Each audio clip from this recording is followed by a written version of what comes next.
য শাস্ত্র বিধি উতসৃজ বর্ততে কামকর্তা ন সিদ্ধম অবাপনতি ন সুখং ন পরাং গতিম।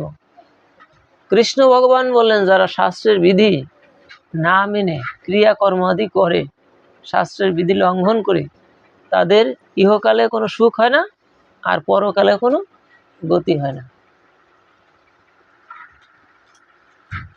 এইবার তাই অর্জুন সপ্তদশ অধ্যায়ে শ্রদ্ধাত্রয় বিভাগ যোগে প্রথমে অর্জুনই প্রশ্ন এসে গেল।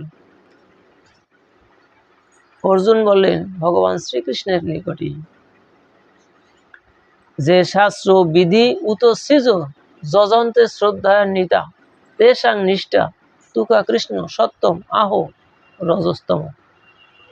অর্জুন বলেন, হে কৃষ্ণ, অনেকে আছে শাস্ত্রের বিধি মানে না, আবার এমন কেউ আছে তারা শাস্ত্রের বিধি জানেও না, কিন্তু শ্রদ্ধা ভক্তি সহকারে তারা তোমার সেবা করে, তোমার ভজনা করে। তাদের শ্রদ্ধাটা তুমি কোন দিকে দিবে? সবাই কি শাস্ত্রের বিধি সকলে জানে? সকলে জানে না। কেউ আছে জানে মানে না, আবার কেউ জানেও না। কিন্তু যে জানে না সে যদি ভক্তি সহকারে তোমার ভজনা করে, তাহলে তাদের শ্রদ্ধাটা তুমি কোন দিকে নিবে? তাদের ভজনটা কেমন হবে? কৃষ্ণ ভগবান বললেন, ত্রিবিধা ভবতি শ্রদ্ধা দেহিনাংশা স্বভাবজা সাত্ত্বিকী রাজসী চ ইব তামসী চ ইতিতাম শৃণু। বলল যে দেহি, এই দেহের স্বভাবজাত শ্রদ্ধাটা হচ্ছে এই দেহধারী জীবের স্বভাবজাত সত্যানুরূপা সর্বস্ব শ্রদ্ধা ভবতী ভারত শ্রদ্ধাময় অয়ং পুরুষ যো শব্দ স এই বসু। বললো যে যার যেমন স্বভাব, তার তেমন মনের ভাব এবং তার তেমন শ্রদ্ধা। যদি কেউ সাত্ত্বিক স্বভাব সম্পন্ন হয়, তাহলে তার শ্রদ্ধাটা সাত্ত্বিকী। আবার যদি কেউ রাজসিক স্বভাব সম্পন্ন হয়, তার শ্রদ্ধাটা রাজসিক। আবার যদি কেউ তামসিক স্বভাব সম্পন্ন হয়, তার শ্রদ্ধাটাও তামসিক।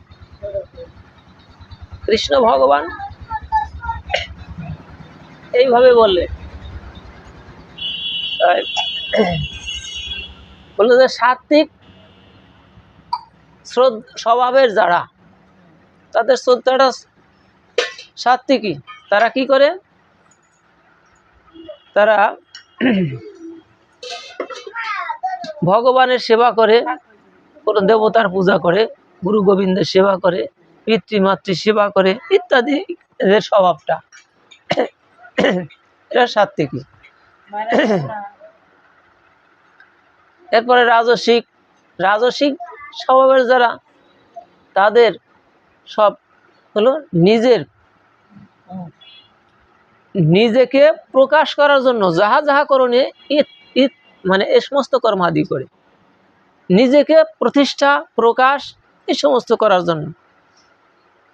এবং তামসিক যারা, তাদের শ্রদ্ধাটা হচ্ছে যে